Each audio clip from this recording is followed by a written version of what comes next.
উনি পুরো স্তব্ধ। না কোনো কথা বলছেন, আর না চোখের পলক ফেলছেন। আমি লজ্জায় মাথা নিচু করে বললাম, আমি ব্যথা পাবো দেখে আম্মু ঢিলে করে বেঁধে দিয়েছিল। কিন্তু এখন দেখছি শাড়িটায় বোধহয় খুলে যাবে। আমি শাড়ির কুচির কাছে আমার হাতের তালু দিয়ে চাপ দিয়ে ধরে রেখেছিলাম। উনি আমার হাতটা সরাতেই আমি আঁতকে উঠে বললাম, আমি একাই পারবো। উনি হাতটা না সরিয়ে বললেন, পারবে না একা? পারবো। ওকে। বলেই উনি হাতটা সরিয়ে নিয়ে গাড়ি থেকে নেমে বললেন, 10 মিনিট দিলাম। আমি দ্রুত শাড়ির কুচিগুলো বের করে এক হাত দিয়ে ধরে রাখলাম। আমার আর একটা হাত বাকি। কিভাবে কি করব এক হাত দিয়ে? নারটা খুলে শক্ত করে বাঁধবো কিভাবে? মাথা কাজ করছে না। আমি আস্তে করে শাড়ির কুচিগুলো কোলের মধ্যে রেখে পেটিকোটের নারটা যেই খুলে শক্ত করে বাঁধতে যাব, পিচ্ছিল শাড়ি হওয়াতে কুচিগুলো পিছলে নিচে পড়ে গেল। আমি এক গিট দিয়েই দ্রুত কুচিগুলো তুলে ঠিক করার আগেই উনি জানালা দিয়ে আমার দিকে তাকিয়ে বললেন, 10 মিনিট সে, ওহ মাই গড! অর্ধেক শাড়ি খোলা অলরেডি শেষ। আমি নিরুপায় হয়ে লজ্জামাখা মুখে উনার দিকে তাকালাম। উনি এসে সিটে বসে বললেন, দাও, বাকি অর্ধেক আমি খুলে দিচ্ছি। হঠাৎ উনার মুখে এরকম কথা শুনে লজ্জায় আমার মরে যেতে ইচ্ছে করছে। অসভ্য ছেলে। মুখে কিছু আটকায় না। উনি আমার হাত থেকে এলোমেলো কুচিগুলো ধরে বললেন, নাও, আগে আসলটা ঠিক করো। উনার কথা শুনে আমি মাথা নিচু করে বললাম, সামনে তাকান। আমার কথা শুনে উনি বললেন, সামনেই তো তাকিয়ে আছি। উফ, ওইদিকে তাকাতে বলেছি। উনি গাড়ির সামনের দিকে তাকালেন। আমি দ্রুত পেটিকটের নাটটা শক্ত করে গিঁট দিলাম। বেশি টাইট হয়ে গেল মনে হচ্ছে। থাকুক, এই রকম ভারী শাড়িগুলোর সাথে এভাবেই গিঁট দেওয়া উচিত। এবার তাকান।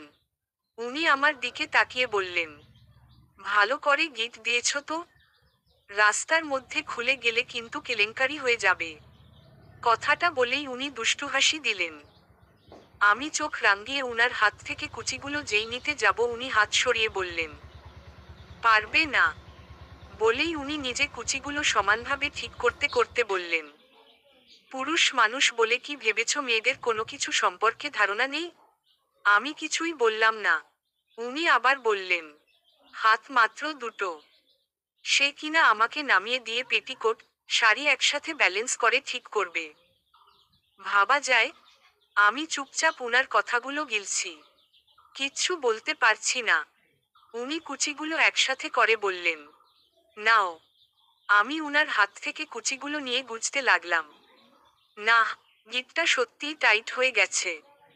কুচিগুলো ভেতরে ঢুকাতে প্রচুর কষ্ট হচ্ছে। আমি আঁচলটা ঠিক করে ঠিকঠাক হয়ে বসলাম। উনি সিটের সাথে হেলান দিয়ে কিছুক্ষণ চোখ বন্ধ করে থাকলেন। উনি এভাবে চোখ বন্ধ করে কি ভাবছেন আল্লাহই ভালো জানেন। আমি সিটের সাথে হেলান দিয়ে উনার দিকে তাকিয়ে আছি। অনেকক্ষণ হয়ে গেল তবুও চোখ খুলছেন না। আমি আমার ফোনের ক্যামেরা অন করে উনার একটা পিক তুলে নিলাম।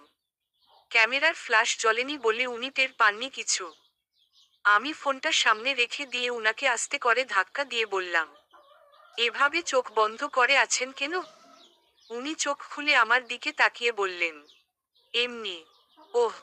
উনি গাড়ি স্টার্ট দিলেন। অনেক স্পিডে গাড়ি চালাচ্ছেন। আমি উনার কাণ্ড দেখে ধমক দিয়ে বললাম, এত স্পিডে কেন গাড়ি চালাচ্ছেন? এক্সিডেন্ট হয়ে গেলে তখন কি করবেন? কি আর করব? মরে যাব। হঠাৎ উনার এরকম কথা শুনে আমি উনার শার্টের কলার ধরে আমার দিকে টান দিতেই উনি গাড়ি ব্রেক করলেন। আমি সাথে সাথেই ছেড়ে দিলাম। এমনভাবে তাকালেন আমার দিকে ভয় পেয়ে গিয়েছি। কি হলো? ছাড়লে কেন? মরার কথা আর কখনো বলবেন না। আর গাড়ি আস্তে চালান। উনি আমার কথা শুনে সামান্য হেসে গাড়ি স্টার্ট দিয়ে একটা গান প্লে করলেন। তুমি আমার এমনই একজন, যারে এক জন্মে ভালোবেসে ভরবে না এ মন। এক জন্মের ভালোবাসা, এক জন্মের কাছে আসা, একটি চোখের পলক পড়তে লাগে যতক্ষণ। ভীষণ বিরক্ত লাগছিল গানটা শুনতে। এইরকম একটা মোমেন্টে এরকম একটা স্যাডমুডের সংটাও আবার আদিম যুগের। পায়ে কোত্থেকে উনি? গানটা এখনো চলছে। আমি কান চেপে ধরে বসে আছি। উনি আমার হাত টেনে নিজের হাতের মুঠোয় নিয়ে গাড়ি চালাচ্ছেন। আমি খুবই নরমস্বরে উনাকে জিজ্ঞেস করলাম, আপনার কি মন খারাপ? উনি আমার দিকে না তাকিয়ে বললেন, হুম। কেন? এখনো ব্যাচেলর বলে? উনার কথাটা শুনেই আমি কেসে উঠলাম। আমি কিছুটা বিরক্ত নিয়ে বললাম, গানটা প্লিজ বন্ধ করুন।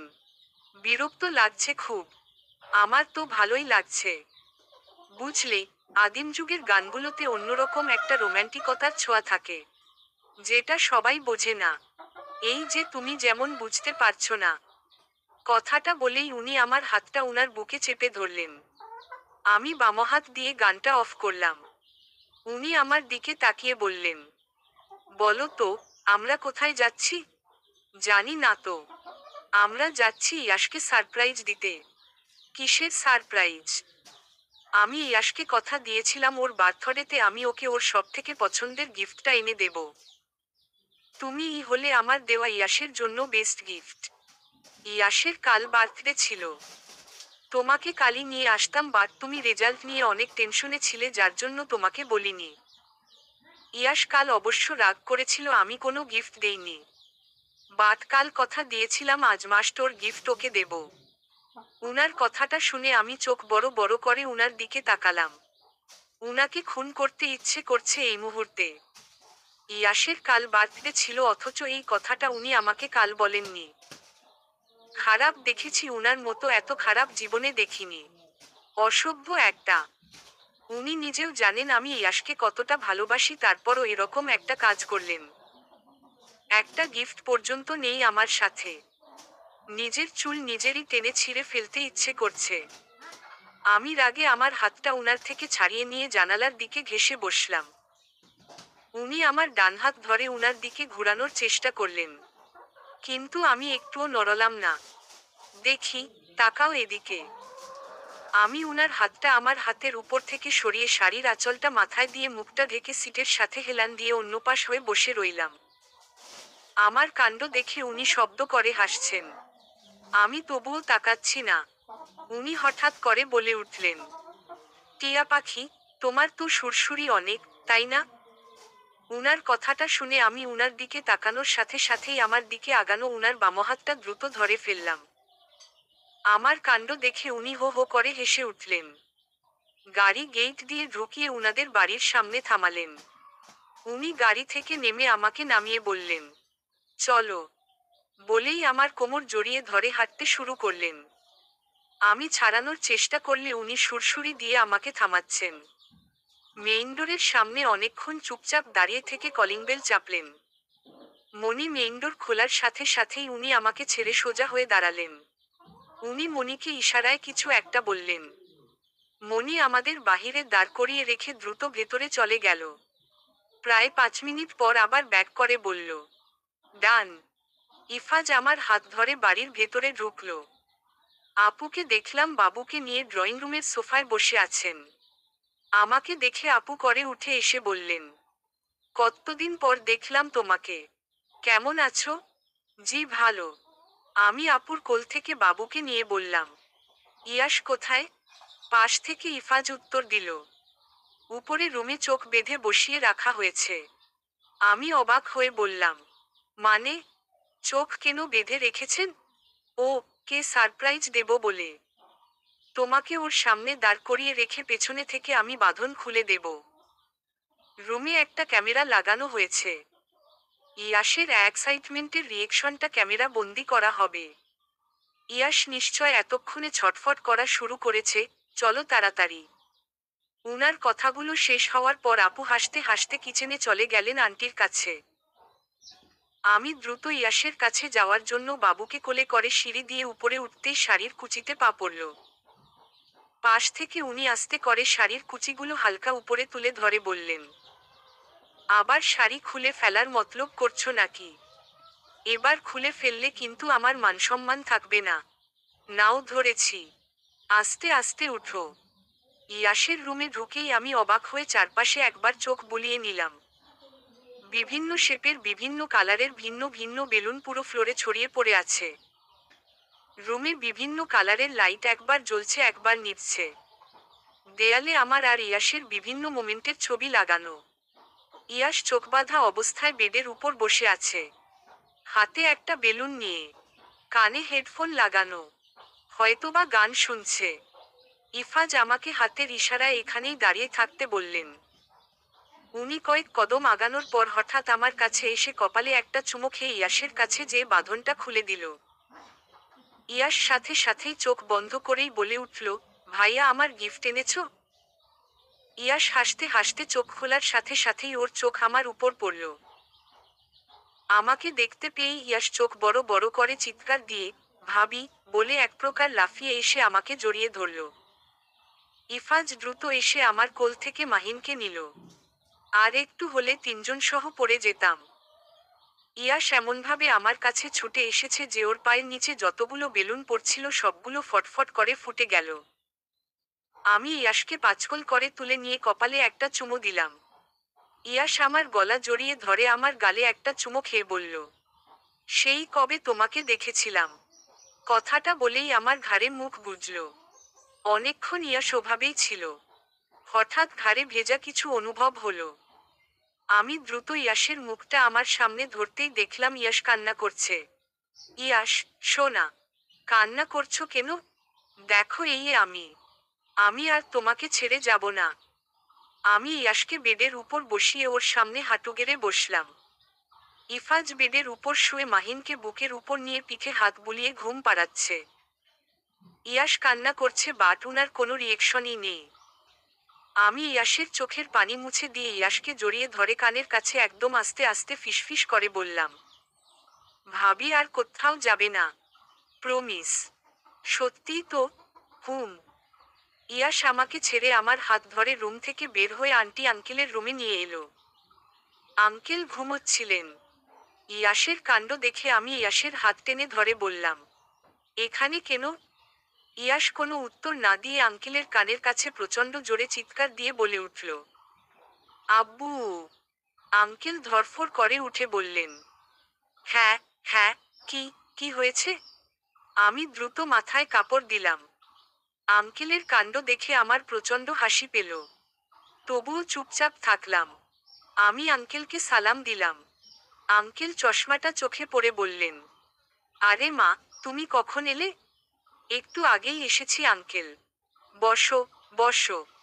ইয়াস আঙ্কেলের সামনে আঙ্গুল তুলে বলতে লাগলো, তুমি বলেছিলে না পরের বার ভাবি আসলে আমাদের বাসায় এনে রাখবে? ইয়াসের কথা শুনে আঙ্কেল করুণ চোখে ইয়াসের দিকে তাকিয়ে বললেন, হুম, এই যে এনেছি তো। ভাইয়া তো আর রেখে আসবে না?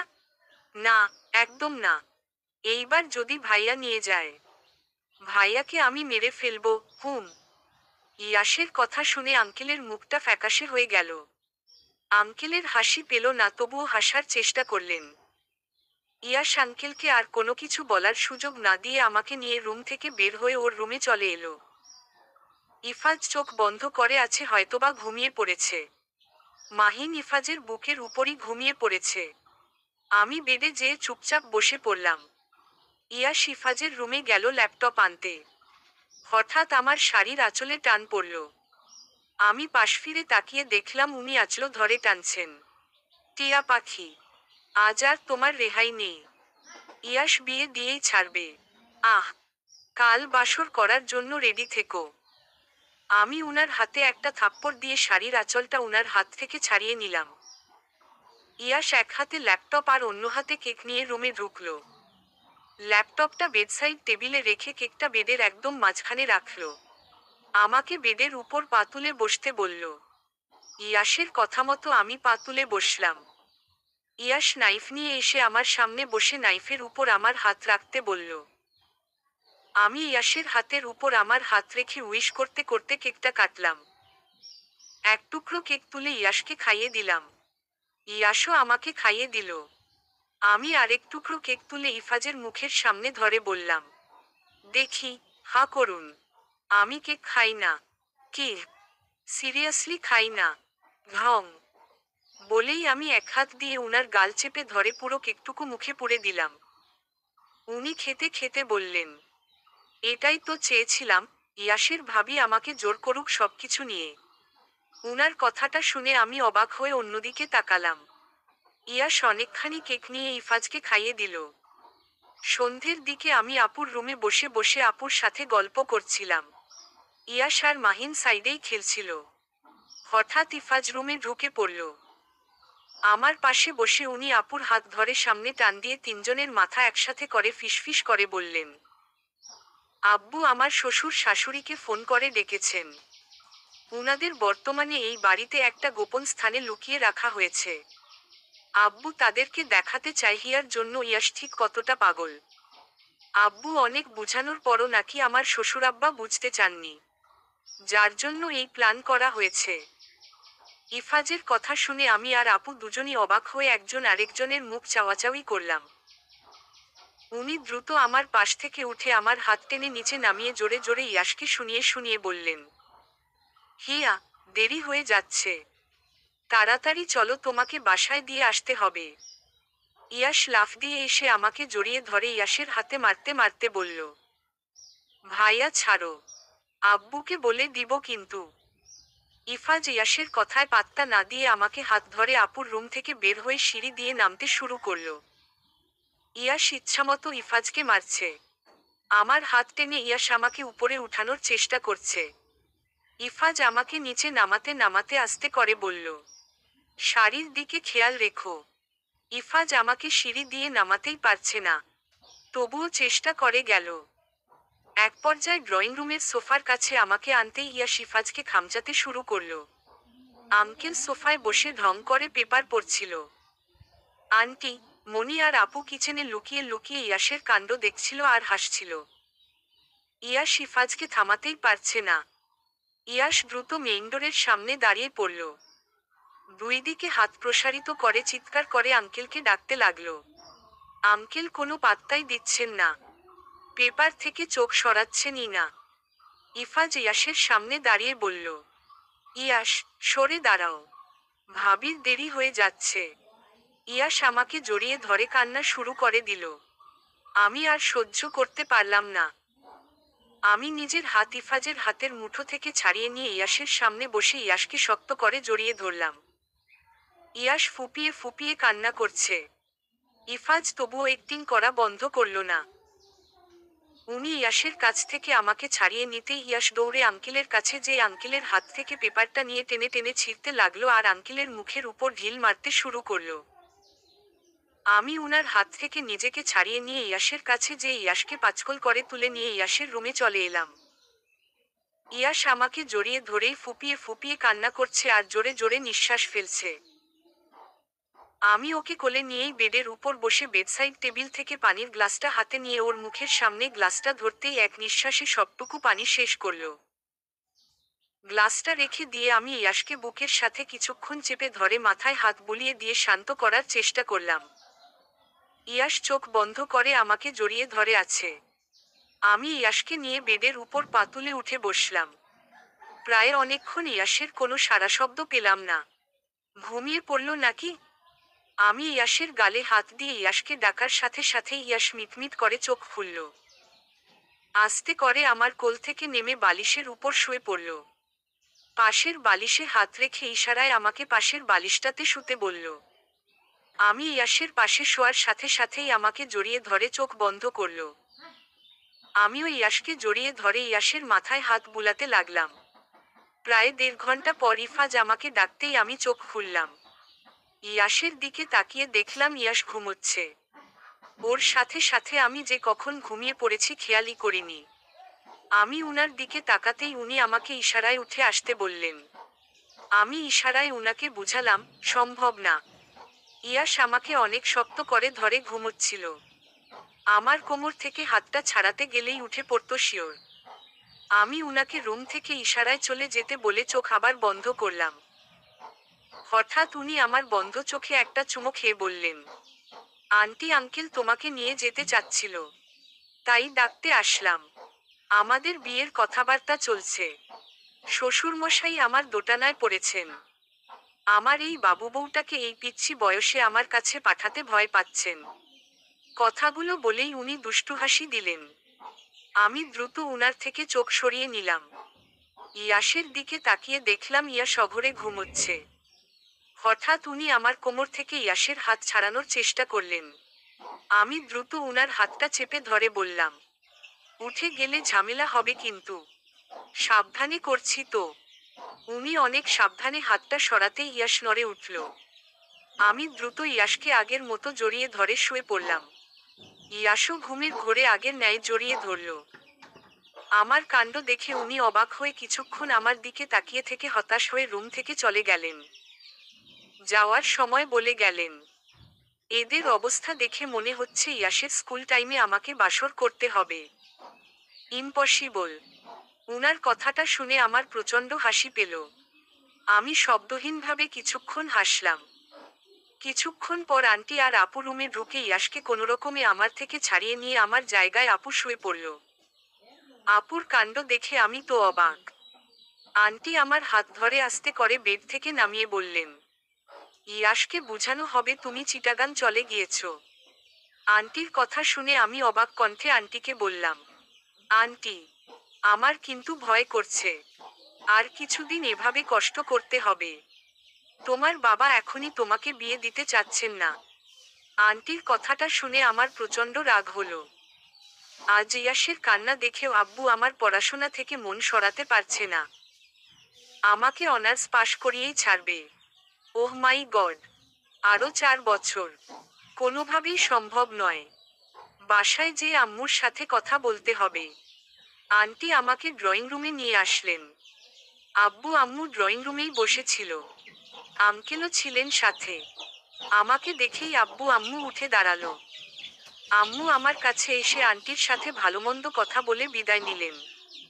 আব্বু আর আঙ্কেল হ্যান্ডশেক করে দুজন হাঁটতে শুরু করলেন। আমি আন্টিকে সালাম দিয়ে আম্মুর সাথে চলে এলাম।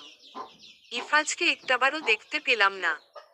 মেইন ডোরের বাহিরে এসে আমি আম্মুকে আস্তে করে বললাম, আমাকে আগে বিয়ে দিলে সমস্যা কি হতো? দেখলেই তো তখন কি অবস্থা করছিল ইয়াস। এখন যদি ইয়াস ঘুম থেকে উঠে আমাকে দেখতে না পায়, বুঝতে পারছো তো কি হবে? আম্মু অসহায়ভাবে আমার দিকে তাকিয়ে বলল, তোর বাবাকে কি বিয়ের কথাটা পাকা করে যেতে বলবো? আমারও মনটা কেমন যেন করছে। মনে হচ্ছে কিছু একটা ভুল করে রেখে এসেছি। আম্মুর কথা শুনে আমি উৎফুল্ল কণ্ঠে আম্মুকে বললাম, ডাকবো আব্বুকে? ডাক। আম্মুর পারমিশন পেয়ে আমি আর এক মুহূর্ত অপেক্ষা না করে পেছনে থেকে আব্বুকে ডাকলাম। আমার ডাকে আব্বু আঙ্কেল দুজনই পেছনে ফিরে তাকালো। আমি দ্রুত আব্বুর কাছে যেয়ে বললাম, আব্বু, আম্মু তোমার সাথে কিছু কথা বলবে। আব্বু আম্মুর কাছে চলে গেল। আমি আঙ্কেলের কাছে যেয়ে দুষ্টুমি করে বললাম, আঙ্কেল, ইয়াস ঘুম থেকে উঠার পর কি করবে? আঙ্কেল ভীত চোখে আমার দিকে তাকিয়ে বললেন, জানি না মা। তবে আমাকে যে আজ শেষ করবে এটা শিওর আমি। ভাবছি আর বাড়িতেই ফিরবো না। ওরাই সামলাক ওকে। আঙ্কেলের কথা শুনে আমার হাসি পেল। আমি হেসেই বললাম, কাউকে সামলাতে হবে না আঙ্কেল। আমি আম্মুর সাথে কথা বলেছি, আম্মু চাচ্ছে বিয়েটা আগেই হোক। ডিসিশন আবার চেঞ্জ হতে পারে। আম্মু আব্বুকে বুঝালে ঠিক বুঝবে। আমার কথাটা শুনে আঙ্কেল চোখ বড় বড় করে বললেন, বাঁচালে মা। আমি তো এতক্ষণ কি রেখে কি ভেবেছি ভাবতে পারবে না। 4টা বছর কম কথা না। আঙ্কেল কথা বলতে বলতেই আমার হাতে টোকা দিয়ে হাত ইশারায় ছাদের দিকে তাকাতে বললেন। আমি ছাদের দিকে তাকাতেই দেখলাম ইফাজ উল্টো ঘুরে দাঁড়িয়ে আছেন। আঙ্কেল উনার দিকে তাকিয়ে থেকে বলতে লাগলেন, যখন বেয়াই বললেন অনার্স কমপ্লিট করার আগে তোমার বিয়ে দেবেন না, তখনই ও সোফা ছেড়ে উঠে উপরে চলে গিয়েছিল। আমি আঙ্কেলের কথাগুলো শুনছি আর হা করে উনার দিকে তাকিয়ে আছি। কিছুক্ষণ পর আব্বু এসে সরাসরি আঙ্কেলকে জড়িয়ে ধরে সরি বলল। আব্বুর কাণ্ড দেখে তো আমি রীতিমতো অবাক। আম্মু দূরে দাঁড়িয়ে হাসছে। আমি আম্মুর কাছে যেয়ে বললাম, আব্বু রাজি? আম্মু হাসতে হাসতে বলল, হুম। আমি আম্মুকে জড়িয়ে ধরে একটা চুমো খেয়ে ইশারায় ছাদের দিকে তাকাতে বললাম। আম্মু ছাদের দিকে তাকিয়েই বলল, ইফাজ না? হুম। উনাকে খবরটা দিয়ে আসি? যা। আমি দ্রুত বাড়িতে ঢুকে আশেপাশে তাকালাম। আন্টিকে দেখতে পেলাম না। আন্টি মনে হয় এতক্ষণে ইয়াশকে নিয়ে চিন্তা করতে করতে শেষ। আমি দ্রুত উপরে উঠে ইয়াশের রুমে ঢুকতেই দেখলাম আন্টি আর আপু দুইজন ইয়াশের দুই পাশে শুয়ে আছে। আমি পা টিপে টিপে আন্টির কাছে যেতেই আন্টি আমাকে দেখে ভূত দেখার মতো চমকে উঠলেন। আন্টির কানের কাছে যেয়ে আমি ফিসফিস করে বললাম, আব্বু আম্মু নিচে ওয়েট করছে। বিয়ের কথা পাকা করতে আবার ব্যাক করলো। আমার কথাটা শুনে আন্টি হতভম্ব হয়ে বেড ছেড়ে নেমে দ্রুত নিচে চলে গেলেন।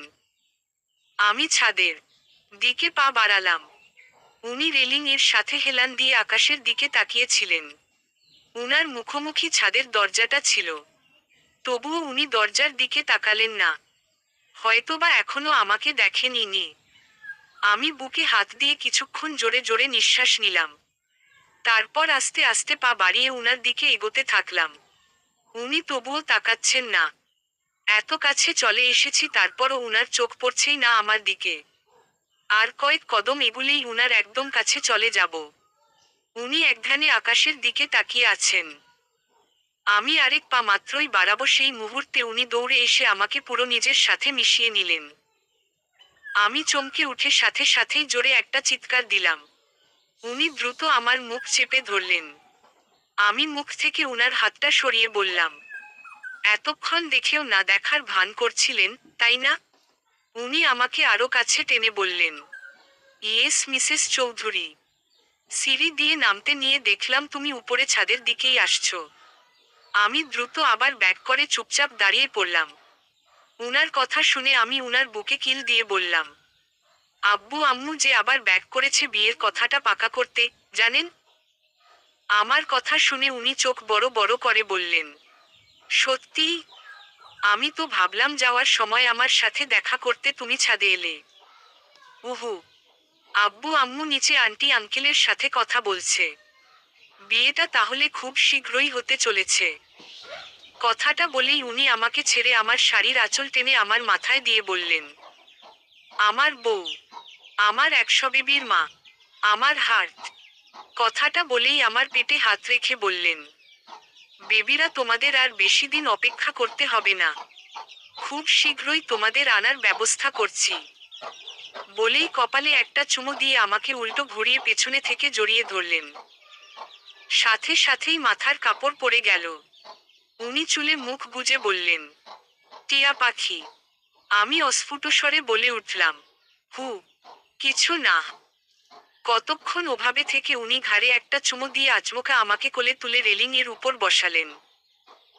আমি যতই কাঁপাকাঁপি থামানোর চেষ্টা করছি উনার কাণ্ড দেখে আমার হাত পা ততই জোরে জোরে কাঁপছে। উনি এক হাতে আমার কোমর জড়িয়ে ধরে অন্য হাতের বৃদ্ধাঙ্গুল আমার ঠোঁটে স্লাইড করতে করতে বললেন, তোমার এই তুলতুলে মাখনের মতো চিকন ঠোঁটগুলোর উপর প্রথম দিনই যে আমার নজর পড়েছিল সেটা কি তুমি জানো? উনার কথা শুনে আমি অবাক হয়ে আমার ঠোঁট থেকে উনার হাতটা সরিয়ে দিয়ে বললাম, খবরদার, ওসব করার চেষ্টাও করবেন না। আমার কথা শুনে হো হো করে হেসে উঠে বললেন, তুমি মানা করার কে, শুনি? এখনো তো তোমার কোনো কিছুতে আমার অধিকার হয়নি। আগে অধিকারটা আদায় করি তারপর দেখব কে কার মানা শোনে। বাসর রাতে তোমার ওই ঠোঁটজোড়ায় হামলা করা হবে, দেন প্লাস্টিক সার্জারি করে মোটা বানানো হবে। কথাটা বলেই উনি পুরো ছাদ কাঁপিয়ে হেসে উঠলেন। উনার হাসি দেখে আমার আত্মার পানি শুকিয়ে গেল। আমি উনাকে ধাক্কা দিয়ে লাফ দিয়ে নিচে নেমে দ্রুত হাঁটা শুরু করলাম। উনি দৌড়ে এসে পেছনে থেকে জড়িয়ে ধরে বললেন, বাবা, সামান্য কথা শুনেই দেখি পুরো শরীর কাঁপছে তোমার। বাসর রাতে এমার্জেন্সি ডক্টর ঠিক করে রাখতে হবে দেখছি। উনার কাছে আর এক মুহূর্তও থাকা যাবে না। কথা শুনিয়েই আমাকে ভয় পাইয়ে দিচ্ছেন। আমি দ্রুত উনার থেকে নিজেকে ছাড়িয়ে নিয়ে নিচে নেমে ইয়াসের রুমে চলে এলাম। আপু হাতের উপর ভর করে ঘুমন্ত ইয়াসের মাথায় বিলি কেটে দিচ্ছিলেন। আমাকে দেখেই মিষ্টি একটা হাসি দিয়ে বসতে বললেন। আমি ইয়াসের মাথার কাছে বসে ইয়াসের পিঠে হাত বুলাতে লাগলাম। আমি আপুকে আস্তে করে জিজ্ঞেস করলাম, মাহিন কোথায় আপু? মনির কাছে। ঘুমোচ্ছে মনে হয়। তোমাকে ছাড়া থাকতে পারে? হুম। ওর বাবার কাছেই বেশি থাকে। ওহ। আপু ইয়াসের কপালে একটা চুমো দিয়ে বললেন। আমার যেদিন বিয়ে হয়ে গেল ইয়াস সেদিন প্রচুর পরিমাণে কান্না করেছিল। আজ আবার আমি সেই কান্নাটা দেখতে পেলাম। আমি যখন বেড়াতে আসতাম এই বাড়িতে ইয়াস আমাকে আটকে রাখতো। যেতে দিত না আমায়। অনেক দিন তো এমনও হয়েছে তোমার ভাইয়া আমাকে রেখেই চলে গিয়েছে। ইফাজ যখন আব্বু আম্মুকে তোমার ছবি দেখিয়ে বলল তোমাকে ইফাজ বিয়ে করতে চায়, তারপর থেকে ইয়াস তোমার প্রতি পাগল হয়ে গিয়েছে। মাঝে মাঝে তো কান্না করতে করতে বলতো, ভাবি আমাদের বাসায় কবে আসবে? ভাবিকে আনছো না কেন? আমি ভাবিকে দেখব। তারপর থেকেই আমার প্রতি ওর পাগলামি একেবারেই কমে গেল। তোমার ভাইয়া এখন যখন তখন আমাকে এখানে নিয়ে আসে। এখন আর ইয়াস আমাকে আগের মতো আটকে রাখে না। তোমার আপু আর কিছু বলতে পারল না। মাহিন কান্না করতে করতে রুমে ঢুকে পড়ল। পেছনে পেছনে মনিও ঢুকল। মাহিনের কান্নার আওয়াজ শুনে ইয়াস একটু নড়ে উঠল। আমি যেই জড়িয়ে ধরতে যাব ইয়াস মিটমিট করে চোখ খুলে আমাকে দেখেই মিষ্টি একটা হাসি দিয়ে জড়িয়ে ধরল। মনি মাহিনকে বেডের উপর তুলে দিল। আপু হাত বাড়িয়ে মাহিনকে কোলে নিয়ে কান্না থামানোর চেষ্টা করলেন। কিছুক্ষণ পর হঠাৎ উনি রুমে ঢুকে সবাইকে একটা একটা করে মিষ্টি খাইয়ে দিলেন। ইয়াস চোখ বন্ধ করে এমনি শুয়েছিল। লাস্ট মিষ্টিটা ওর মুখে ঢুকিয়ে দিয়ে বললেন, আজ কিন্তু ভাবিকে যেতে দিতে হবে। আটকে রাখলে কিন্তু ভাবির আব্বু আম্মু রাগ করে ভাবিকে 4 বছরের আগে আর এই বাড়িতে আসতে দিবে না। সো আর কান্নাকাটি করা চলবে না। আচ্ছা। ইয়াস ঘুম ঘুম কণ্ঠে খুব কিউট করে আমাকে যাওয়ার পারমিশন দিল। আমি ইয়াসের কপালে গভীরভাবে একটা চুমো খেয়ে বললাম, সত্যি তো? আবার কান্না করলে কিন্তু আমি অনেক রাগ করব। করব না? মিষ্টি কেন? আগে সেটা বল। পাশ থেকে আপু ইফাজকে জিজ্ঞেস করলেন। আপুর কথা শুনে উনি হেসে জবাব দিলেন, সামনের ডিসেম্বরে তোমার ভাই ইফাজের বিয়ে। এটা তার মিষ্টি।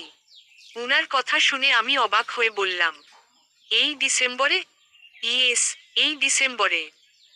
ডেট আরও আগানো যেত কিন্তু ইয়াসের ফাইনাল এক্সাম আর আব্বুর একটা ফরেন ট্যুরের জন্য ডিসেম্বরে ফিক্সড করা হয়েছে। উনি শার্টের কলারটা একটু টেনে বললেন, যাক, 4 বছর তো আর অপেক্ষা করতে হবে না। উনার কথাটা শুনে আমি চোখ রাঙিয়ে উনাকে উল্টাপাল্টা কথা বলতে নিষেধ করলাম। আপু আছে, মনি আছে, সবার সামনে উল্টাপাল্টা কথা যাতে না বলেন উনি।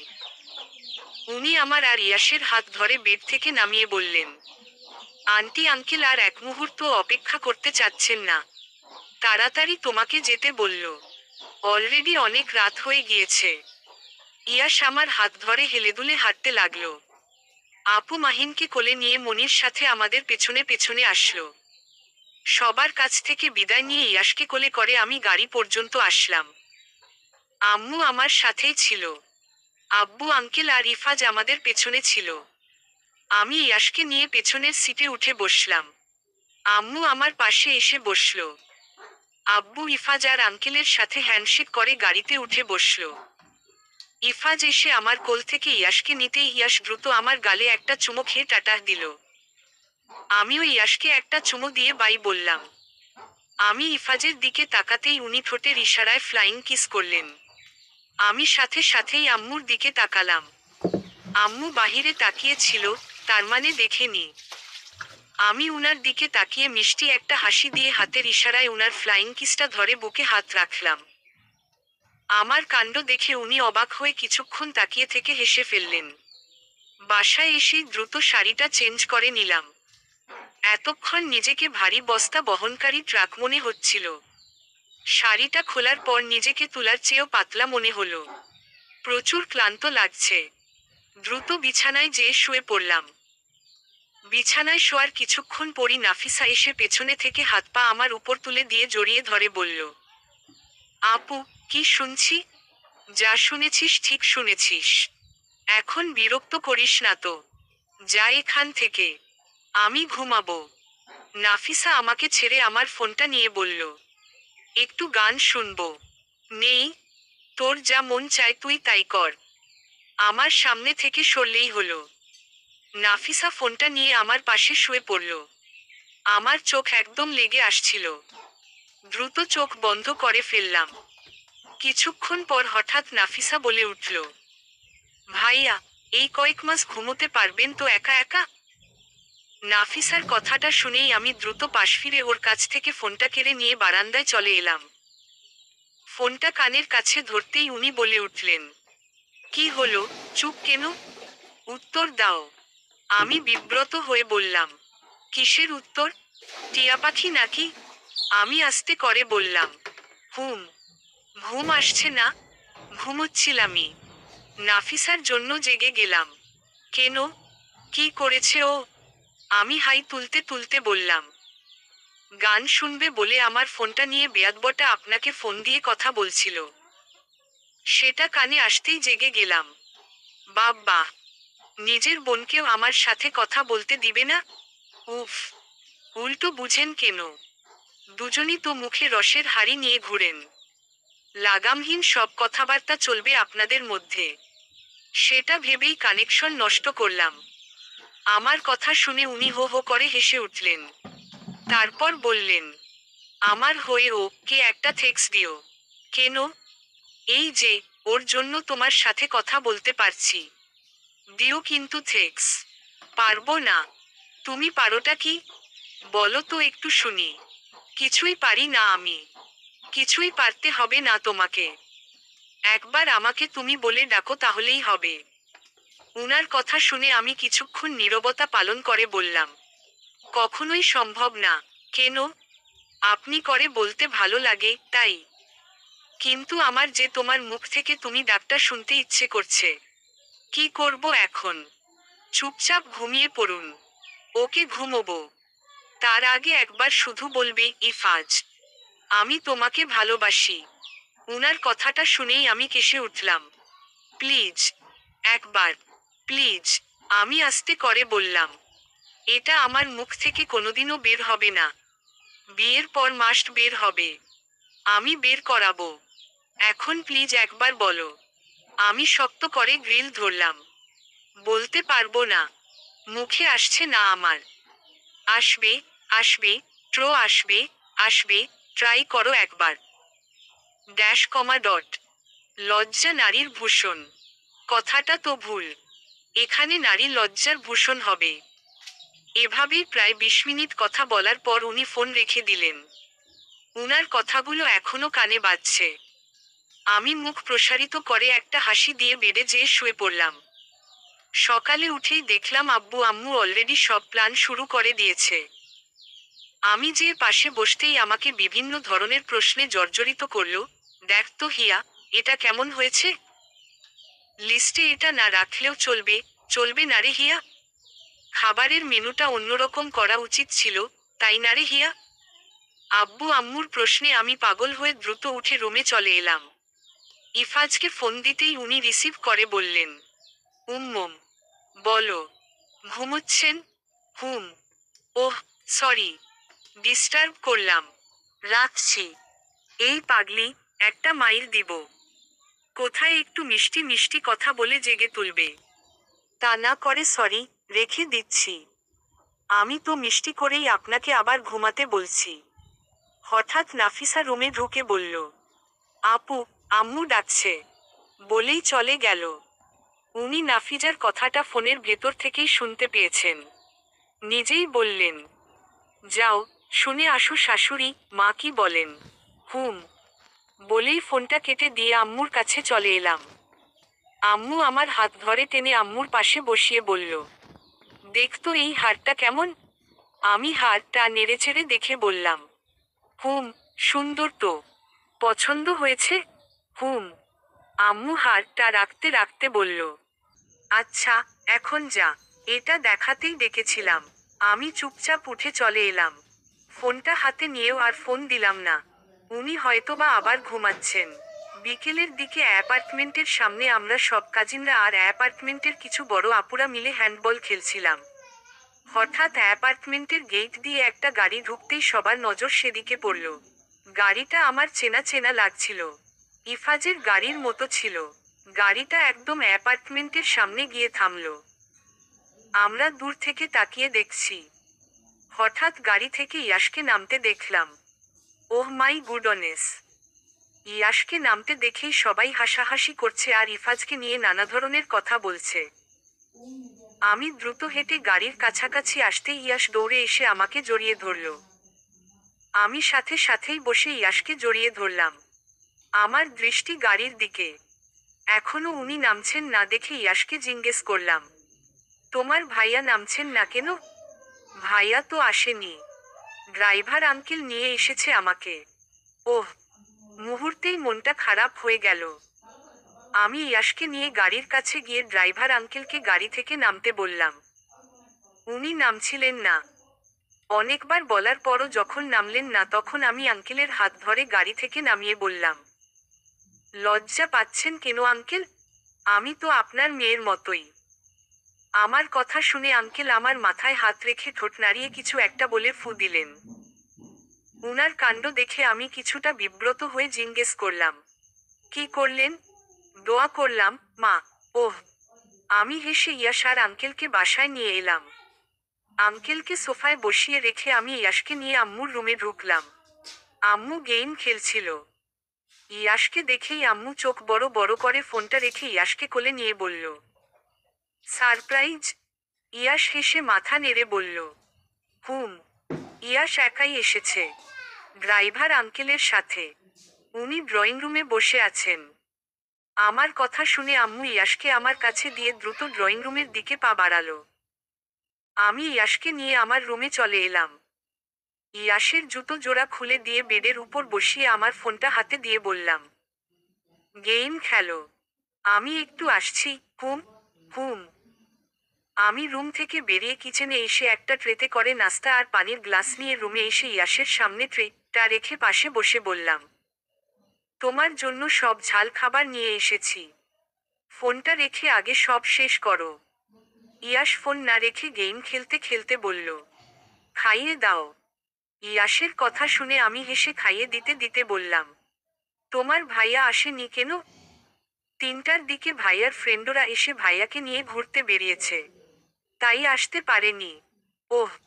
কিছুক্ষণ পর খেতে খেতে ইয়াশ বলে উঠল, ভাইয়ার নাম্বারটা বের করে দাও।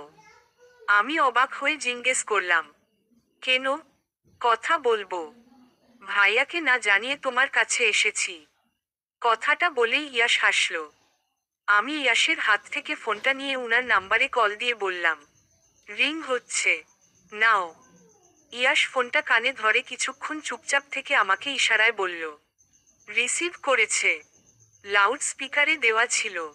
উনি রিসিভ করেই বললেন, মিস করছিলে? ইয়াশ গলার স্বর একদম নরম করে বলল, হুম। ইয়াশের কাণ্ড দেখে আমি অবাক হয়ে ইয়াশের দিকে তাকালাম। ফোনের ওপাশ থেকে উনি বললেন, কে? ইয়াশ দ্রুত কল কেটে দিয়ে কিছুক্ষণ পর আবার কল দিল।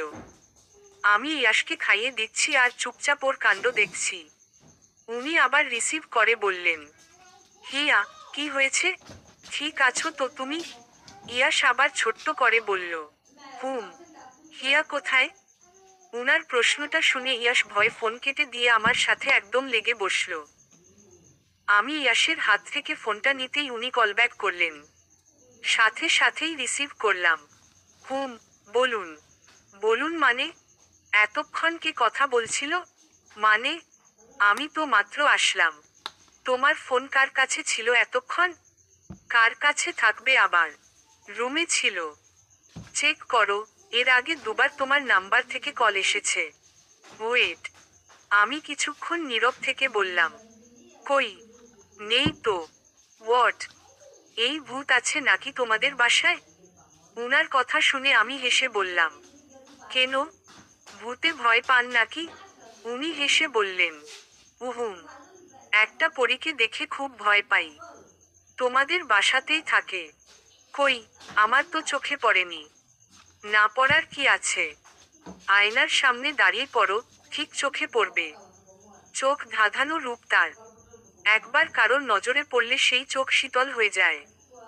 যেমনটা প্রথম দেখাতেই আমার হয়েছিল। হয়েছে। এখন আপনি কোথায়? তুমি এমন কেন? সব সময় কথা ঘুরাও। উফ। বলুন না। বলবো না। বলতে হবে না থাক। আমি অলরেডি সব জানি। কি জানো, হুম? আপনি আপনার ফ্রেন্ডদের সাথে বসে বসে যে আড্ডা দিচ্ছেন, এটা জানি। আমার কথা শুনে উনি অবাক হয়ে বললেন, কে বলল তোমাকে? বলবো না। বলো। উহু। ওয়েট, আমি বের করছি। বলেই কলটা কেটে দিলেন। আমি অবাক হয়ে কিছুক্ষণ ফোনের দিকে তাকিয়ে থেকে ইয়াশকে ফোনটা দিয়ে কে খাওয়ানো শুরু করলাম। কিছুক্ষণ পর হঠাৎ কারোর কল আসতেই ইয়াশ ফোনটা আমার কোলে ঢিল মেরে আমার সাথে একদম লেগে বসলো। কে ফোন দিয়েছে? ভাইয়া। আমি দ্রুত ফোনটা তুলে রিসিভ করতেই উনি বলে উঠলেন, ইয়াশ তোমার কাছে? আমি ভীতস্বরে বললাম, হুম। এর আগে তোমার নাম্বার থেকে দুবার কল কি ইয়াশ দিয়েছিল? উহুম। কি উহুম? হুম। তুমি ছিলে কাছে? হুম। তোমাদের দুইটাকে ড্যাশ কমা ডট। ওয়েট আমি আমি আর ইয়াশ দ্রুত ছাদে চলে গেলাম।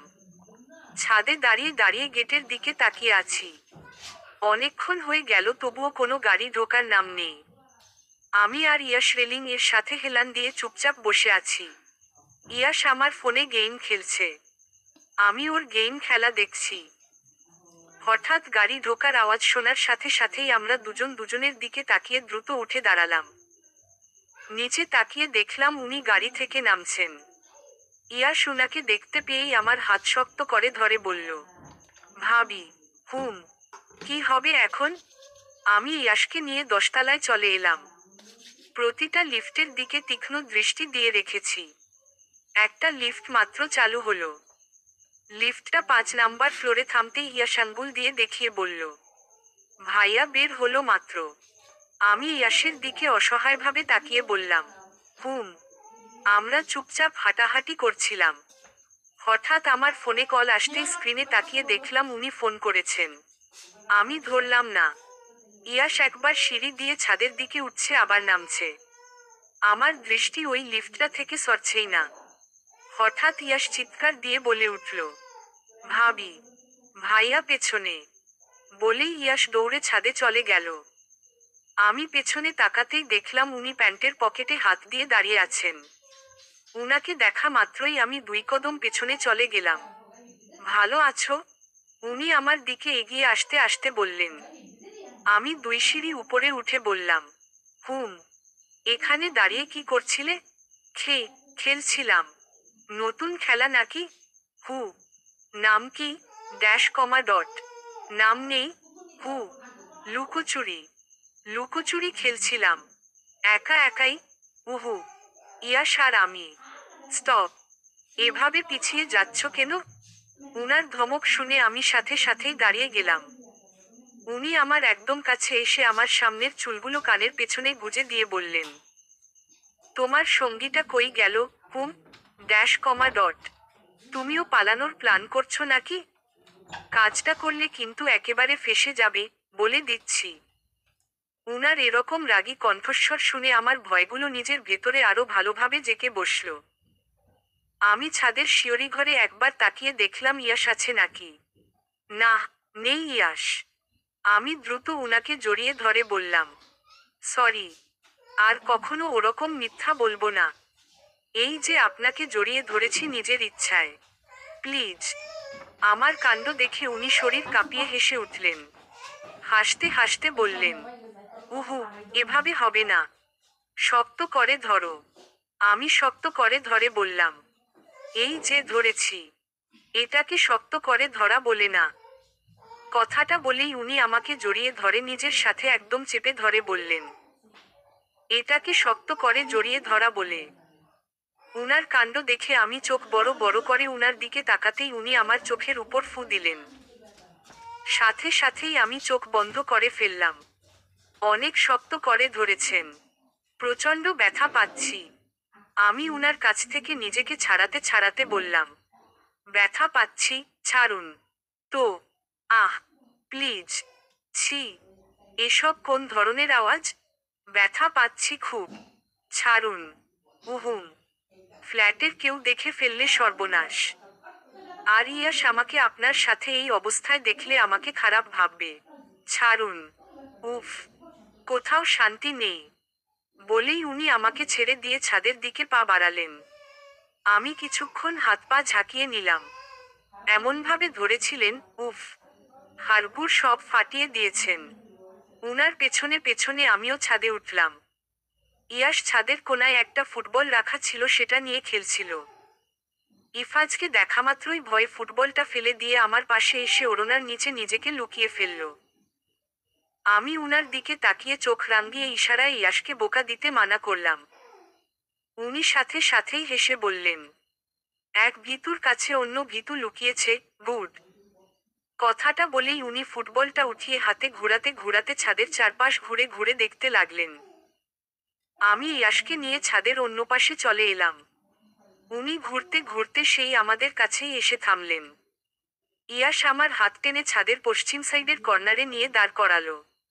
ইয়াস আমার আঙ্গুল টানতে টানতে বলল, ভাবি, বাসায় চলো।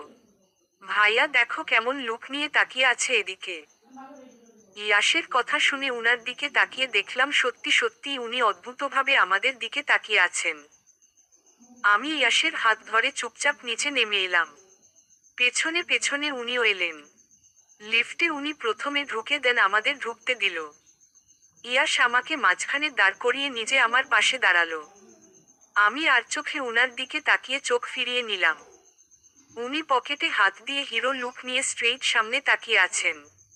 এরকম লুক দেওয়ার মানে কি? এখানে তো আমি ছাড়া আর কোনো মেয়ে নেই যে তারা দেখেই ক্রাশ খাবে। ঢং। আমি উনার থেকে ইয়াসের দিকে একটু সরে আসতেই উনি হাত টান দিয়ে উনার সাথে একদম লাগিয়ে দাঁড় করালেন। লিফট খোলার সাথে সাথেই আমরা দুজন আগে বের হলাম। ইয়াস আমার হাত টেনে দ্রুত বাসায় নিয়ে এলো। ইয়াস যে এখনো ভয় পাচ্ছে সেটা ওকে দেখেই বোঝা যাচ্ছে। আম্মু আমাকে দেখামাত্রই জিজ্ঞেস করলো, ইফাজ কোথায়? আসছেন। আঙ্কেল কই? ইয়াসকে ইফাজ নিয়ে যাবে, তাই উনাকে ইফাজ পাঠিয়ে দিয়েছেন। ওহ। আমি ইয়াসকে নিয়ে রুমে এসে দুজন বারান্দায় দাঁড়িয়ে নিচে আপুদের হ্যান্ডবল খেলা দেখতে লাগলাম। হঠাৎ ইয়াসকে পেছনে থেকে কেউ কোলে তুলে নিতেই ইয়াস ভয়ে চিৎকার দিয়ে উঠল। ইয়াসের চিৎকারে ভয়ে আমি লাফ দিয়ে উঠে পেছনে তাকাতেই দেখলাম উনি দাঁড়িয়ে আছেন। উনি ইয়াসকে রুমের ভেতর নিয়ে যেতে যেতে বললেন, কাউকে কিছু না জানিয়ে এসেছো? এত সাহস কোথায় পেয়েছো? ইয়াস কোনো উত্তর না দিয়ে আমাকে ডাকছে আর ছটফট করে কোল থেকে নামার চেষ্টা করছে। নামতে পারবে কিনা সন্দেহ। যেভাবে উনি চেপে ধরেন, বাপরে বাপ, দম বন্ধ হওয়ার উপক্রম। আমি পেছনে থেকে উনার শার্ট টেনে ধরে বললাম, না বলে এসেছে তো কি হয়েছে? উনি আমার দিকে ফিরে বললেন, সাহসগুলো তার মানে তোমার থেকেই পাচ্ছে। না, আমি তো জাস্ট বললাম ভাবির কাছে আসতে আবার কারোর পারমিশন লাগে নাকি? যখন মন চাইবে তখনই আসবে। তোমার এই কথাতেই তো ও আরো বেশি সাহস পাবে একা একা আসার। উফ, এসেছে তো কি হয়েছে? আবার ঘুরে ফিরে এক প্রশ্ন। অসহ্য। উদ্ধার করো দুজন আমাকে। বলেই উনি ইয়াসকে নিয়ে হাঁটা শুরু করলেন। আমি দ্রুত উনার পেছনে পেছনে যেতেই হঠাৎ আম্মু আমার হাত টেনে ধরে বলল, একটা কিচ্ছু মুখে দিল না। ডাইনিং এ সব রেডি, তুই একটু বলে দেখ বসাতে পারিস কিনা। আম্মুর কথা শুনে আমি দ্রুত উনার সামনে দাঁড়িয়ে পথ আটকিয়ে বললাম, কোথায় যাচ্ছেন? না খেয়ে বাসা থেকে বের হওয়া নিষেধ। ডাইনিং এ চলুন। আমি রেস্টুরেন্ট থেকে খেয়ে এসেছি। এখন প্লিজ জেদ করো না। কোনো কথা হবে না। চলুন। হিয়া। আমি ইয়াসের দিকে তাকিয়ে বললাম, ইয়াস, আসো তো আমার কাছে।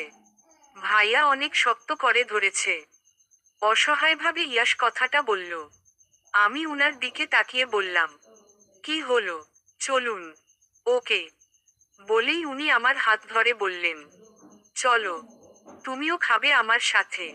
মানে? আমি একটু আগে খেয়েছি। তো? আবার খাবে? পেট ভরা আমার। কোনো কথা হবে না, চলো। আমার কথা উল্টো আমাকেই রিপিট করে শোনাচ্ছেন? আর বলবে খেতে? না। আন্টি কোথায়? আন্টিকে ডাকো। আমি দ্রুত কিচেনে আম্মুর কাছে এসে বললাম, পারলাম না। তোমাকে ডাকছে, যাও। আমার কথা শুনে আম্মু হতাশ হয়ে হাত মুছতে মুছতে বেরিয়ে গেল। আমিও আম্মুর পেছনে পেছনে গেলাম। উনি আম্মুকে সালাম দিয়ে আম্মুর কাছ থেকে বিদায় নিয়ে আমাকে গাড়ি পর্যন্ত এগিয়ে দিয়ে আসতে বললেন। আমি চুপচাপ উনার সাথে গাড়ি পর্যন্ত আসলাম। ইয়াশকে সিটে বসাতেই আমি ইয়াশের কাছে যে ইয়াশের গাল ধরে গভীরভাবে একটা চুমু দিয়ে কানে কানে বললাম, লুকিয়ে লুকিয়ে আবার আসবে কিন্তু। ইয়াশ মাথা নেড়ে বলল, আচ্ছা। হঠাৎ উনি বলে উঠলেন, হিয়া, আমার ওয়াচটা বোধহয় লিফটের ভেতর পড়ে গিয়েছে। তাড়াতাড়ি নিয়ে আসো তো। মানে, কুইক। আমি আর কথা না বাড়িয়ে দ্রুত লিফটের সামনে যেতেই হঠাৎ পেছনে থেকে কেউ মুখ চেপে ধরে আড়ালে নিয়ে গিয়ে পেছনে থেকে জড়িয়ে ধরে ফিসফিস করে বলল, যাওয়ার আগে একবার জড়িয়ে ধরতে ইচ্ছে করছিল। সরি। মুখ চেপে ধরে এভাবে ভয় দেখানোর জন্য। আসছি। রুটিন মাফিক আমার দিনগুলো চলতে লাগলো। প্রতিদিন রাতে মাস 3 ঘন্টা উনাকে ফোনে সময় দিতেই হবে। আমি কথা বলি আর না বলি, একটাই আদেশ, ফোন কাটা যাবে না। এমনও দিন গিয়েছে একতরফা উনি পুরো 3 ঘন্টা কথা বলেছেন, এদিকে আমি চুপচাপ উনার ভালোবাসা মিশ্রিত আবেগীয় প্রেমালাপ নীরবতায় শুধু শুনেই গিয়েছি। দিনের বেশিরভাগ সময়ই উনি ব্যস্ত থাকেন, যার জন্য রাতে এই নিয়মটা আমার জন্য বাধ্যতামূলক করে দিয়েছেন। সপ্তাহের 3 দিন মাস্ট আমাকে নিয়ে ঘুরতে বের হবেন। দিনে সময় না পেলে রাতে। দিনগুলো আস্তে আস্তে কমে বিয়ের দিনটা ধীরে ধীরে এগিয়ে আসছে। পুরোদমে শীত পড়ে গিয়েছে। শীতের রাতে লেপের ভেতর জড়সড় হয়ে শুয়ে প্রিয় মানুষের সাথে কথা বলার মজাই আলাদা। অন্যরকম একটা ফিলিংস কাজ করে। আজ 3 ঘন্টার কাছে মাত্র আধা ঘন্টা কথা বলে রেখে দিয়েছে। কাল সকাল সকাল উঠতে হবে সেই কারণে। কাল যে এনগেজমেন্ট। কাজিনগুলো বিভিন্নভাবে আমাকে জাগিয়ে রাখার চেষ্টা করেও লাস্ট পর্যন্ত পারেনি। আমি সোজা রুমে এসে দরজা লাগিয়ে শুয়ে পড়লাম। শীতের সকালের মিষ্টি রোদ জানালা দিয়ে এসে আমার মুখের উপর পড়তেই মিটমিট করে চোখ খুলে আবার বন্ধ করে কিছুক্ষণ মিষ্টি সকালটা উপভোগ করলাম। হঠাৎ ফোনের ভাইব্রেশনে চোখ খুললাম। পাশ ফিরে ফোনটা নিতেই দেখলাম ইফাজ কল দিয়েছে। আমি দ্রুত রিসিভ করেই বললাম, ঘুম ভেঙেছে মাত্র। আসছো কখন? জানি না। কণ্ঠটা এমন লাগছে কেন? ঘুম এখনো কাটেনি।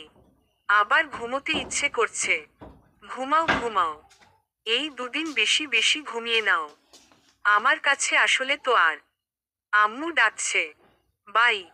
পালাচ্ছ? পালাও। আর তো মাত্র কয়েকদিন। পালাচ্ছি কোথায়? সত্যি ডাকছে। আমার কথা শুনে উনি শব্দ করে হাসলেন। আমি দ্রুত ফোন কেটে বিছানা ছেড়ে উঠে বসলাম। মিনিট 5 পর সবগুলো কাজিন আমার উপর হামলা করল। আজ আমার এনগেজমেন্ট, অথচ আমি আজ এত বেলা করে ঘুমোচ্ছি। সবগুলো আমাকে টেনে বেড থেকে নামিয়ে কোনোরকমে ফ্রেশ হওয়ার সময়টুকু দিল। পার্লার থেকে সাজিয়ে সরাসরি ভেন্যুতে নিয়ে যাওয়া হলো। এনগেজমেন্ট প্রোগ্রামের আগে গাড়িতে বসে ইফাজকে কল দিলাম। উনি রিসিভ করেই বললেন, টিয়া পাখি, একটু ব্যস্ত আছি। পরে কথা বলছি। ইদানিং বেশি ব্যস্ত হয়ে পড়েছেন, অসহ্য। সন্ধ্যের দিকে আসল অনুষ্ঠান শুরু হলো। এনগেজমেন্টের পুরো অনুষ্ঠানে উনার ফ্রেন্ডদের পিড়াপিড়িতে দুজনের কেউ কারোর দিকে ঠিকভাবে তাকানোর সুযোগটাও পেলাম না। একটু তাকানোর সুযোগ পেয়ে যেই একটু তাকাই সেই মুহূর্তে উনার ফ্রেন্ডরা সহ আমার কাজিনরা উল্টাপাল্টা কথা শুনিয়ে নিজেরা হাসাহাসি করে আমাদের লজ্জায় ফেলতো। আমি চুপটি মেরে নিচের দিকে তাকাতাম। আমটি ববলের সময় উনি শক্ত করে আমার হাতটা ধরে অনেক সময় লাগিয়ে আমটি পরিয়ে দিলেন। আমটি পরানোর সময় আমি বারবার শুধু উনার দিকে তাকাচ্ছিলাম। উনাকে আমটি পরানোর জন্য আমি আমটিটা হাতে নিতেই উনার ফ্রেন্ডগুলো দ্রুত আমার হাতের একটা ছবি তুলে নিলেন। যেই হাতে আমি সুন্দর করে আমটিটা ধরেছিলাম। ভাইয়াগুলোর নাকি আমার আমটি ধরার ধরনটা ভীষণ ভালো লেগেছে। উনার হাত ধরতেই উনি কিছুটা নড়েচড়ে বসে কিউট একটা হাসি দিয়ে আমার আরো কাছ ঘেঁষে বসলেন। উনার কাণ্ড দেখে আমি উনার ফ্রেন্ড সহ আশেপাশের সবার দিকে তাকাতেই সবাই হেসে উঠলেন। অনুষ্ঠানের ফার্স্ট থেকে লাস্ট সবগুলো ক্লিকই নেওয়া হলো। আমটি ববলের পর ফটোসেশনের সময় ইফাজের ইনস্ট্রাকশন অনুযায়ী এক একটা পিক তোলা হলো। খেতে বসার সময় উনি নিজের চেয়ারটা আমার দিকে একটু টেনে পায়ের সাথে পা লাগিয়ে বসলেন। কয়েকদিন ধরে ঠিকমতো রেস্টও করতে পারছি না। হলুদ সন্ধেও সকাল থেকেই মেহেদি লাগানোর আয়োজন শুরু হলো। শেষ হলো বিকেলের দিকে। পার্লার থেকে সরাসরি ভেন্যুতে নিয়ে যাওয়া হলো। হলুদের অনুষ্ঠানে পুরো সময় আব্বু আম্মু আমার পাশেই ছিল। দুজনের চোখেই একগাদা জল টলমল করছিল। আমার থেকে সেটা লুকানোর জন্য বারবার টিস্যু পেপার দিয়ে সেটা মুছছিল। আমি চুপচাপ বসেছিলাম আর আব্বু আম্মুর কাণ্ড দেখছিলাম। সবাই এক এক করে এসে হাতে গালে হলুদ মেখে দিল। ফটো সেশনের সময় এক এক করে সবার সাথেই প্রায় 1000টার বেশি পিক তোলা হলো।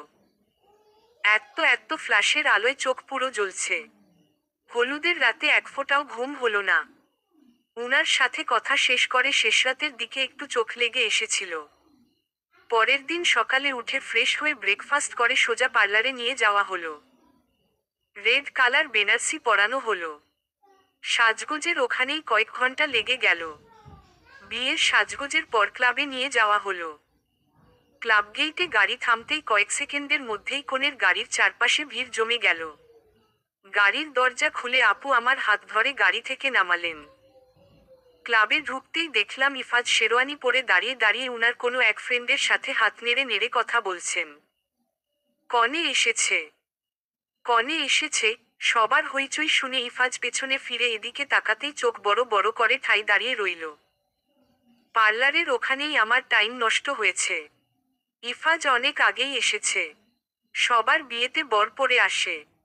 আমার বিয়েতে হলো উল্টো। বর আগে এসে বসে আছে। আমি মিষ্টি হেসে উনার থেকে চোখ ফিরিয়ে নিয়ে বেনারসির কুচিগুলো ধরে উনার দিকে এগুতে লাগলাম। উনার সামনে যেতেই উনি হাত বাড়িয়ে আমার হাত ধরলেন। সাথে সাথেই ক্যামেরার ফ্ল্যাশ চারদিকে ঝলমল করে উঠল। বরকনের স্টেজ খুব সুন্দর করে সাজানো হয়েছে। অফ হোয়াইট, সোনালি, লাল, হলুদ রঙের কম্বিনেশনে স্টেজ সাজানো হয়েছে। হ্যালোজেন আলো, ঝাড়বাতি দিয়ে স্টেজ ডেকোরেশন করা। দুজন পাশাপাশি বসে আছি। উনি কিছুক্ষণ পরপরই অদ্ভুত সব কথা বলে আমার চেহারার 12টা বাজিয়ে দিচ্ছেন। হঠাৎ বলে উঠলেন, ইয়াসের জন্য আজ রাতের প্ল্যানটা জানো?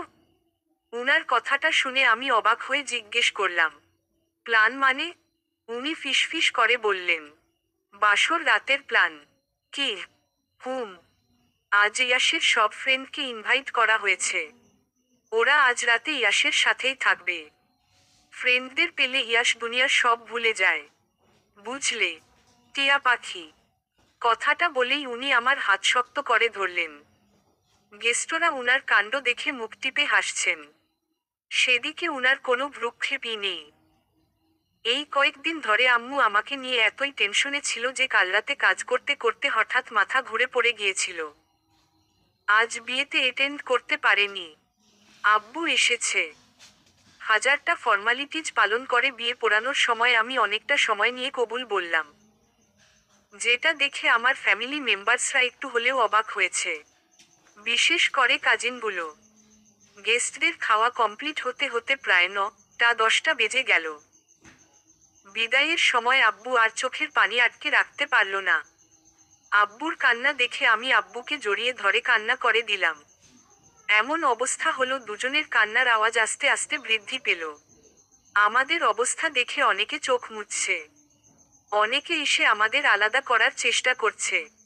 ইফাজ চুপচাপ দাঁড়িয়ে আছে। আব্বুকে ভেতরে নিয়ে যাওয়া হলো। আমি চোখ মুছে আত্মীয় স্বজন সবার কাছ থেকে বিদায় নিতে নিতে আধা ঘন্টা ওখানেই শেষ হলো। ইফাজ গাড়ির দরজা খুলে আমাকে ভেতরে ঢুকিয়ে দরজা লাগিয়ে দিল। উনি সবার কাছ থেকে বিদায় নিয়ে গাড়িতে এসে বসলেন। গাড়ি স্টার্ট দিতেই উনি আমার একদম কাছ ঘেঁষে বসে এক হাত দিয়ে আমার একটা হাত ধরে অন্য হাত দিয়ে কোমর জড়িয়ে ধরলেন। আমি কিছুটা নড়ে বসে আর চোখে উনার দিকে তাকিয়ে নিচু স্বরে বললাম, সামনে ড্রাইভার কিন্তু। হুশ, প্লিজ। Dash comma dot. উনি কোনো কথা না বলে ফোনটা বের করে টাইম দেখে বললেন, এখানেই 11টা বেজে গেছে। শিট। উনার এরকম কাণ্ড দেখে আমি উনার হাতে চিমটি দিয়ে বললাম, হচ্ছে কি? আস্তে। উনি হেসে ফোনটা পকেটে রেখে আগের থেকেও আরো বেশি শক্ত করে জড়িয়ে ধরলেন। বাড়ির সামনে গাড়ি থামতেই দেখলাম পুরো বাড়িতে লাইটিং এর এমন ব্যবস্থা করা হয়েছে যেটা দেখে মনে হচ্ছে না এখন রাত 11টা বাজে না দুপুর 12টা বাজে। বাড়ির ভেতর ঢুকতেই দেখলাম পুরো বাড়িতে মেহমান গিজগিজ করছে। আমাদের দেখামাত্রই সবাই এসে আমাদের জেকে ধরল। 12:30টার দিকে আপু সবার কাছে থেকে আমাকে উদ্ধার করে বাসর ঘরে বসিয়ে রেখে অনেক কিছু বুঝিয়ে দিয়ে চলে গেলেন। বাসর ঘরটা খুব সুন্দর করে ডেকোরেট করা। হোয়াইট কালার চাদরের উপর মাঝখানের দিকে লাল গোলাপের পাপড়ি দিয়ে বড় শেইপের একটা হার্ট আঁকা। আর 4 কর্নারে 4টা ছোট শেইপের হার্ট। পুরো রুমটায় অদ্ভুত একটা সুবাসে ছেয়ে গেছে। ভীষণ সুন্দর ঘ্রাণ। হঠাৎ দরজা লাগানোর শব্দে সেদিকে তাকাতেই দেখলাম উনি দরজা লাগিয়ে আমার দিকে তাকিয়ে দুষ্টু হাসি দিচ্ছেন। আমি বেড থেকে নেমে কদমবুসি করতেই উনি আমাকে ধরে বললেন, এইসব করতে কে বলেছে? আমি কেন উত্তর দিলাম না। আপু তখন সব শিখিয়ে দিয়েছিল। উনি আবার বললেন, শাড়িটা চেঞ্জ করে এসো। আলমারিতে তোমার জন্য একটা শাড়ি রাখা আছে, চেঞ্জ করে ওটা পরবে। আমি চুপচাপ উনার কথামতো আলমারি থেকে শাড়িটা নিয়ে ওয়াশরুমে ঢুকলাম। সাথে একটা টাওয়ালও নিয়ে এলাম। ওয়াশরুমের দরজা লাগিয়ে দিয়েই বুকে হাত দিয়ে কিছুক্ষণ জোরে জোরে নিঃশ্বাস নিলাম। এতক্ষণ উনার সামনে দম বন্ধ হয়ে আসছিল। উফ, কি ভয়ঙ্কর রাত। ওয়াশরুম থেকে বের হয়ে আবার উনার সামনে দাঁড়াবো কিভাবে? আজ তো উনি কেন কথাই বলবেন না। এমনিতেই 1টা বেজে গেছে। ভয়ে হাত পা ঠান্ডা হয়ে আসছে। একেবারে শাওয়ার নিয়ে বের হলাম।